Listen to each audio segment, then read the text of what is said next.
ఈరోజు మేఘ సందేశం ఎపిసోడ్లో షాకింగ్ ట్విస్ట్.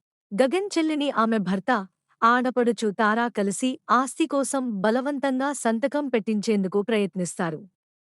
కాని గగన్ చెల్లి ధైర్యంగా నేను సంతకం పెట్టను అని చెప్పడంతో తారా కోపంతో ఆమెను బలంగా తోసేస్తుంది. కింద పడబోతున్న సమయంలో అక్కడికి గగన్, అతని తల్లి శారద చేరుకుంటారు. ఒక్క క్షణం ఆలస్యం చేయకుండా గగన్ తన చెల్లిని పట్టుకుని కాపాడేస్తాడు.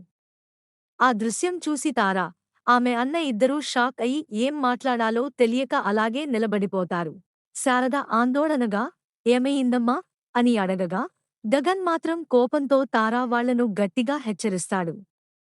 ఇక తర్వాత ఏమీ జరుగుతుంది? గగన్ తారకు ఎలా బుద్ధి చెబుతాడు?